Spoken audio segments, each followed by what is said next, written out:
नमस्कार दोस्तों, स्वागत है आप सभी का मेरे YouTube चैनल स्टेनो गुरु शिवा में। दोस्तों शुरू करते हैं आज की डिक्टेशन। गति लेखन अभ्यास संख्या 33। गति 80 शब्द प्रति मिनट। स्टार्ट। इसमें कोई दो राय नहीं कि अगर कोई व्यक्ति कानून के विरुद्ध काम करता है तो उस पर कार्रवाई होना चाहिए, मगर कानून को अमल में लाने वाली कोई एजेंसी अगर अपने अधिकारों को असीमित मानने लगे और उसके रवैये से मनमानी का संकेत मिलने लगे तो सवाल उठना स्वाभाविक है। पिछले कुछ समय से प्रवर्तन निदेशालय की सक्रियता ने सबका ध्यान आकृष्ट किया है और यह धारणा बनी है कि भ्रष्टाचार में लिप्त लोगों के खिलाफ कार्रवाई में तेजी आई है, मगर इसके साथ ही विपक्षी दलों ने कई बार सवाल उठाए हैं कि ईडी अपने अभियानों में सुविधा और आग्रहों के मुताबिक चुने हुए लोगों के खिलाफ कार्रवाई करती है और उसकी सक्रियता में एक खास तरह का आग्रह दिखता है।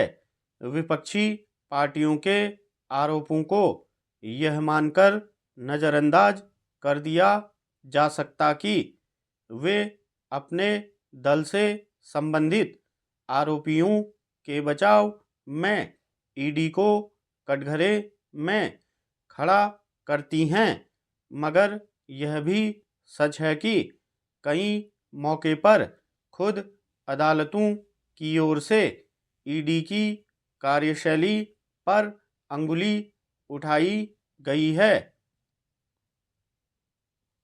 सवाल है कि किसी कानून पर अमल को लेकर ईडी अगर ईमानदार है तो बार बार विपक्षी दलों से लेकर अदालतों तक की ओर से उसकी मंशा पर अंगुली क्यों उठ रही है।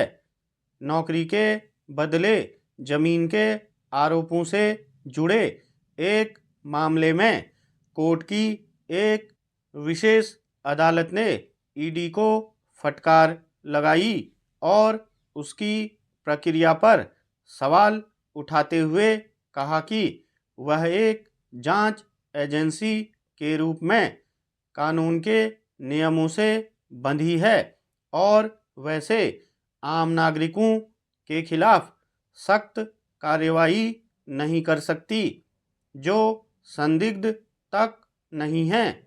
जाहिर है यह ईडी के कामकाज के तौर तरीकों पर एक बार फिर गहरा सवालिया निशान है जो उसकी साख को कसौटी पर रखता है। अगर इससे शासन के काम का एक ढांचा तैयार होता है तो उसका लोकतंत्र और जनता के अधिकारों पर भी प्रभाव पड़ेगा। विडंबना यह है कि ईडी के रवैये की वजह से पिछले कुछ समय से इस संबंध में कई सवाल उठे हैं। शायद इसी वजह से अदालत ने यह भी कहा कि इतिहास से कोई सबक सीखना है तो यह देखना चाहिए कि मजबूत नेता, कानून और एजेंसियां आमतौर पर उन्हीं नागरिकों को निशाना बनाती हैं जिनकी रक्षा का वे संकल्प लेती हैं। इस टिप्पणी को जनता के अधिकार और राज्य के कर्तव्य के संदर्भ में देखा जा सकता है, जिसमें उम्मीद की जाती है कि लोगों के मौलिक अधिकारों का हनन नहीं किया जाएगा।